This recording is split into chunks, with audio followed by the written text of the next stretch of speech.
কার্ডটা দেন। কার্ড নিয়ে আসেনি, এমনি বিয়ে পড়িয়ে দিন। বিয়ের কার্ডটা দেন। কার্ডটা লাগবে না, এমনি বিয়ে পড়িয়ে দিন। না না না, এই কার্ড ছাড়া আমি বিয়ে পড়াতে পারবো না। যান যান, আপনি কি আমাদের গ্রামে একা কাজী আছেন? আপনার মতো কাজী কি আর নেই? ঠিক আছে ঠিক আছে, আপনাদের বিয়ে আপনারা পড়ান, আমি বিয়ে পড়াতে পারবো না। কাজী মশাই, নিজেদের মধ্যে ঝামেলা করলে হয়? না না, এই বিয়ে আমি পড়াতে পারবো না। আপনারা আপনাদের বিয়ে পড়ান, আমি চললু। আরে বিয়ে ছাড়েন তো, ওর মতো কাজী আমার দরকার নেই।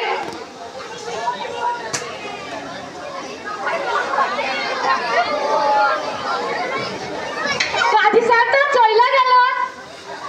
না না, কাজী সাহেব ছাড়া আমি বিয়ে পড়াইতে পারবো না। না না, বিয়ে পড়িয়ে দিন। তাহলে আমার একটা শর্ত আছে। কি শর্ত? আমার নগদ 3000 টাকা চাই। কিছু কম সম কইলে হবে না? না না, হবে না। লয়েন লয়েন। আলহামদুলিল্লাহ সাহেব, হবে।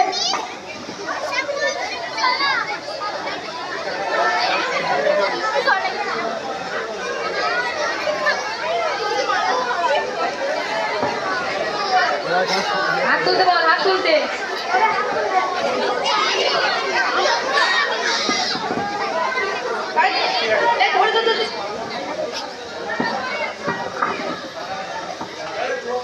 মেয়ের বাবার নাম কি? আকবর আলী। মেয়ের নাম? ময়না। ছেলের বাবার নাম কি? মুক্তার আলী। ছেলের নাম? রোহন আলী। সবাই হাত তোলেন।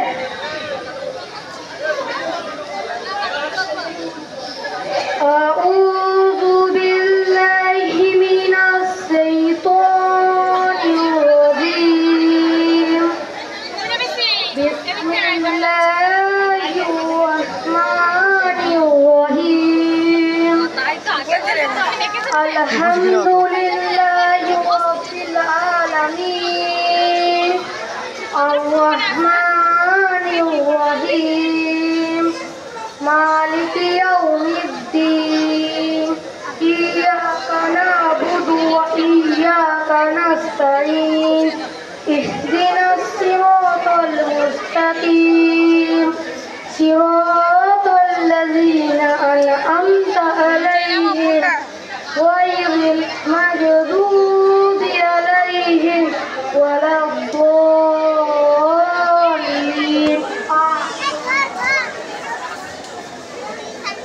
পার্থুপসা গ্রাম নিবাসী মোহাম্মদ আকবর আলীর কন্যা ময়নাকে বিবাহ করতে আসিয়াছো।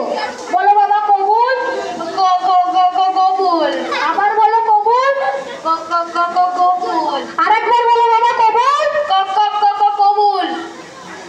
বোলপুর গ্রাম নিবাসী মোহাম্মদ মুক্তার আলীর পুত্র রোহন আলী মোহাম্মদ আকবর আলী কন্যা ময়নাকে 1 লক্ষ টাকা ও সাথে কিছু গয়না সহ দিনমোহর হিসাবে বিবাহ করতে আসিয়াছো। বলো মা কবুল। এই এই এই, এইখানে কি হচ্ছে? কাজী এখানে হচ্ছেটা কি? আমাকে মাফ করে দিন হুজুর, আমার কোনো দোষ নেই হুজুর। আপনি কি জানেন না যে বাল্য বিবাহ কতটা বড় অপরাধ? এখানে ঘটক কে? এখানে ঘটক কে? হুজুর, আমার কোনো দোষ নাই হুজুর। আমি শুধু জিজ্ঞাসা করেছিলাম আপনার মেয়ের বিয়ে দেবে নাকি। ওরা রাজি হয়ে গেল, তাই আমি মুক্তার আলীকে গিয়ে বললাম তোমার পোলার বিয়ে দেবে, মাই অনেক সুন্দর, আমার কোনো দোষ নাই হুজুর। এই যা পাঠারুন, তা বলে কি আপনি বাল্য বিবাহ দেবেন? এখানে ছেলের বাবাকে? হুজুর আমি। এখানে ছেলেকে?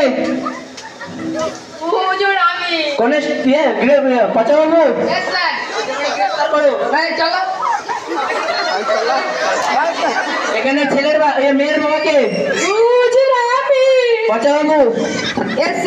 একে গ্রেফতার করো। এখানে মেয়ের বাবাকে? আমি।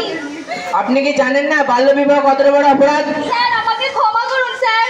তাই বলে কি আপনি একটা মেয়ের জীবন নষ্ট করে দেবেন? আমাকে ক্ষমা করুন স্যার, গরিব মানুষ, দুমুঠো খেতে পায় না, ভালো পাত্রের সন্ধান পেয়েছি তাই বিয়ে দিচ্ছি। তাই বলে কি বাল্য বিবাহ দেবেন? স্যার আমার স্বামীকে ছেড়ে দিন, আমরা গরিব মানুষ। দারোগাবু, এসব কি চলছে? হ্যাঁ, এখানে বাল্য বিবাহ হচ্ছে। আমাদের বিদ্যালয়ের ছাত্রী ময়নার বাল্যবিবাহ আমি ভিডিওকে জানাই, তার ফলে উনি আপনাকে পাঠিয়েছে হয়তো। হ্যাঁ, ইনি হচ্ছেন আমাদের খৈরনান উচ্চ বিদ্যালয়ের প্রধান শিক্ষক মহাশয়। স্যার, আপনি এখানকার বাসিন্দা হয়ে বাল্যবিবাহ সম্পর্কে কিছু বলুন। বাল্যবিবাহের সামাজিক ব্যাধি পশ্চিমবঙ্গ সহ সারা ভারতে বাল্যবিবাহ চলছে।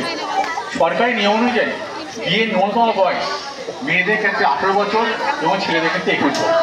এই বাল্যবিবাহ রোধ করার জন্য পশ্চিমবঙ্গ সরকার এই কন্যাশ্রী প্রকল্প চালু করেছে। এই কন্যাশ্রী প্রকল্পের মূল উদ্দেশ্য হলো যাতে কন্যাশ্রী সুযোগ নিয়ে অর্থাৎ অনুদান নিয়ে মেয়েরা পড়াশোনা করে এবং নিজের পায়ে দাঁড়ায়, তারপর বিয়ে। কিন্তু আমাদের স্কুলের ছাত্রীরা, বিশেষ করে 8 ও 9 বহু ছাত্রী বাল্য বিবাহ হয়ে যায়। এটা আমরা আটকাতে পারছি না। আমাদের বিদ্যালয়ে একটি কন্যাশ্রী ক্লাব আছে।